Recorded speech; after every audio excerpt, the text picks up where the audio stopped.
Evening guys, Gary here from Gazak's Modelworks. Hope you're all keeping well. Just a quick update from me. Not a lot been going on the bench recently, hence the lack of videos. But I thought I'd do a quick vid on what is going on, what I've got going on, what I've got going on at the moment, what I've been up to, and some new acquisitions and stuff like that. Bench wise. Anybody who follows or subscribed to Old Tom Rambler 69, I was busy for a good couple of months building the 67, the AMT glue bomb, that 67 Corvette, which I did for Tom. I did it as a surprise build for him.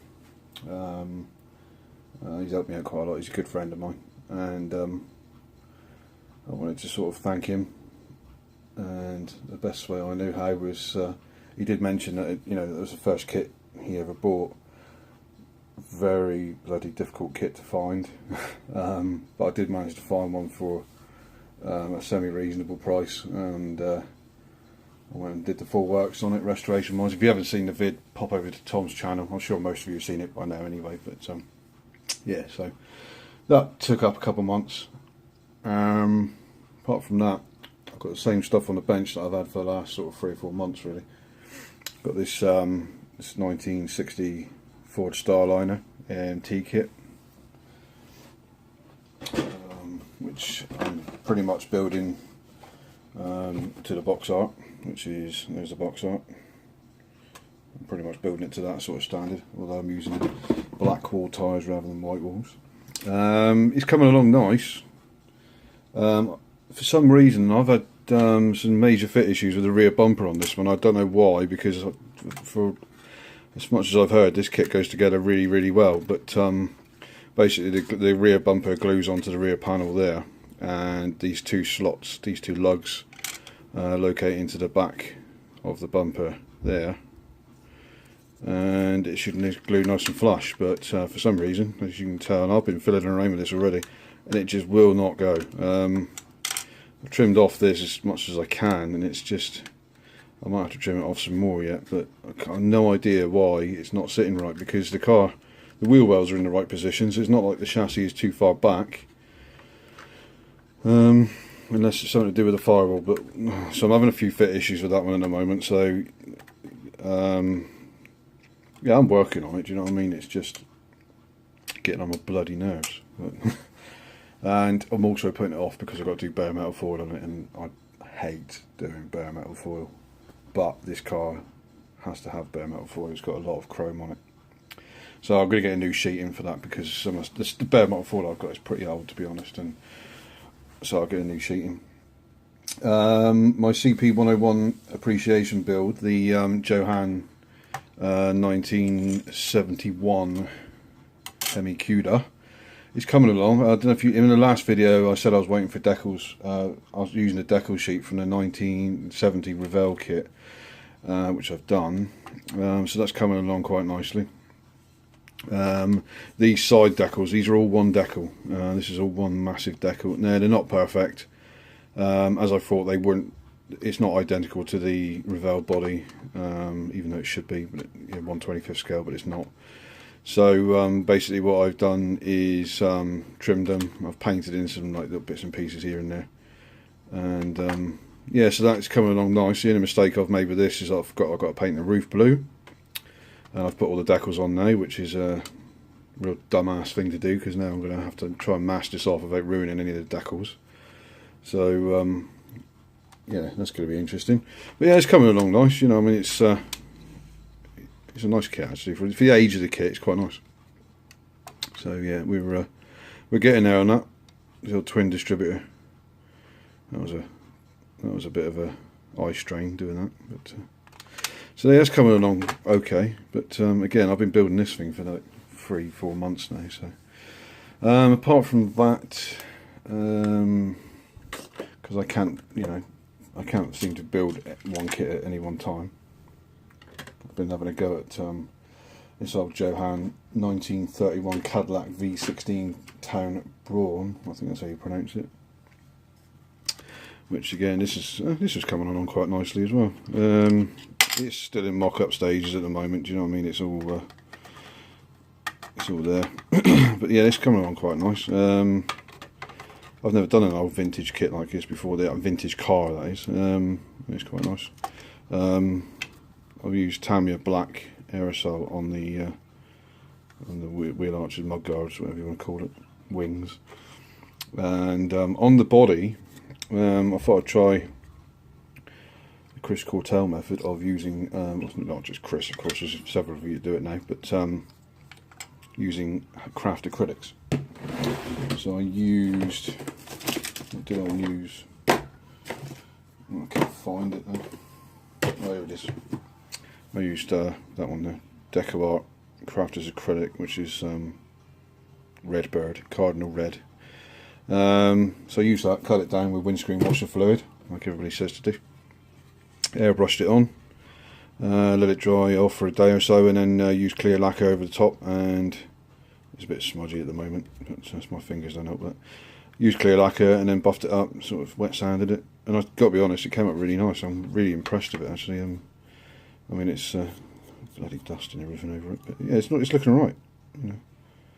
So it's not show quality standard, but if you've watched my vids before, I don't do show quality standards. That's not what I build for. I build for me. So yeah, that's looking alright. So yeah, that's what we've got going on the bench at the moment. I want to do a quick shout out to Rick's Inc.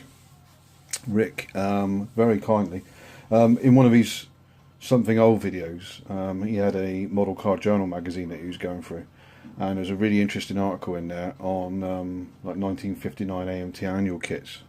And I mentioned to Rick, I said I'd love to have a scan copy or something, you know, a photocopy of that magazine. He came back, leave it with me, expect something in the post. What I didn't expect, and it arrived this week,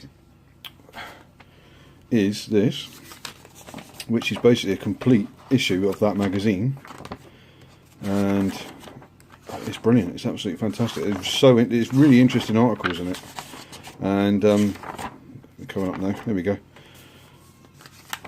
And there's the article that I was on about, and he very, very kindly sent the magazine over for me to keep, which is brilliant. So thank you very much, Rick. I really appreciate that, and that will go into my collection of old stuff, which you guys know I've got a lot of. Kit acquisitions. Talking of Tom, Rambler69, he sent me over a big parcel of my, what I call stateside stash, because I've got a stash in the UK over here, and I've also got one in Tom's house, because I'm a bit of a whore when it comes to cheap plastic. I can't resist it. So yeah, basically anything that I want picking up from the US, I either get it, you know, buy it through eBay and get it sent to Tom, or if there's any new kits, he gets them from Hobby Lobby for me or whatever. So yeah, I had a big parcel of kits come through. So I'll quickly go through those. What I've got. I've got this one here, which is the Revell 67 Stockton Martin GTX. This is one of the Ollie's kits. I think he paid $7.99 for that, which is absolute steal. I can't believe that's $7.99. Also got this one, the reissue of the Revell 64 Thunderbolt, which I've wanted for a long time. I had one of the original issues years ago, but I sold it. And 66 Chevy Suburban. A lot of you got this kit, so yeah, it's one of the kits I wanted. Also got this one, which is very nice. This is an original 1964 Ford Galaxy hardtop kit, with operating head and tail lights. It's got one part missing for the working operating lights, which is like a little brass contact, which is a bit of a shame, because if I was going to build this, I'd love to do it with the working lights, but it was all loose in the box when I got it. But I've bagged it all up, and yeah, I mean, this is basically it's a mint kit, you know. It's all there. That's another one to add to the vintage pile. So you've got the old decal sheet. Look at that. So yeah, that's from 1964. So that's I love these old kits. You know that. I love restoring them. I don't have to restore that one, but they can go in the collection for now. Also, what I've been thinking of doing, because I sort of not specialise in it as such, but I really enjoy sort of restoring the old glue bombs and whatnot. I thought I'd do a video series on restoring a glue bomb. So I don't know what you guys would think on that. I don't know if anybody's ever done it. I know actually Mr. Darby, Mopar Modeler, is it? I think he did a series on restoring a glue bomb. But I'm going to do one, if that's okay. So it will be spaced out. It's not going to be all done in one go. I'll do it in separate videos and cover what I do to take a glue bomb apart and strip paint, fix things that need to be fixed. And I'll go through the whole process of doing it. And so if there's any interest to anybody, that's what I should be doing. And the candidate, I'm not going to make much of it in this video because I'll do a separate video for it, but this is the candidate here, which is a 1973 Pontiac Firebird. No, it's not. Yes, it is. Yes, it is. Yeah, it's a yeah, it's a Firebird 400, a Formula 400. Not a Trans Am, just a standard, and it's doesn't look too bad in this bag, but believe me, and Tom knows how bad this thing is. This thing is horrendous. So yeah, that's going to be a series of videos I'll do on restoring a glue bomb. So look out for that. So yeah, thanks for all the new subscribers. I've had a couple. I've had a few. I've got a couple of shot cars on the way. I've got nothing to show you at the moment, unfortunately. Shot cars wise, I don't get many because I don't expect people to post them over to me in the UK. It costs a lot of money. But if you're, you know, if you want to send a card over to me, I'd more than gladly accept it. I do like to have them. So that's about it now, really, guys. Just to say, you know, keep up with the great vids. As for all the group builds that are coming up, I mean, obviously I'm still on this CP101 build at the moment. There's a truck build coming up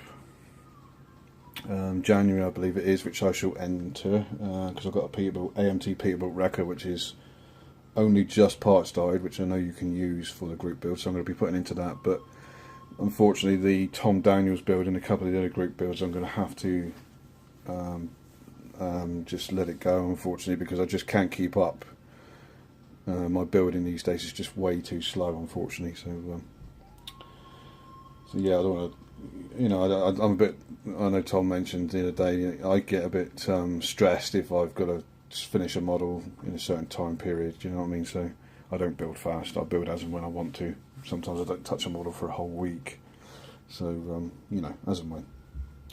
So anyway, I hope you're all keeping alright, guys, and it's good to catch up. I'm going to leave it at this now because there's no 13 minutes long. That's obscene 13 minutes. So you'll take care. I'll see you in the next video, or I'll do that glue bomb video series. So hopefully next time I might have a finished model for you to look at. Take it easy, guys. See ya.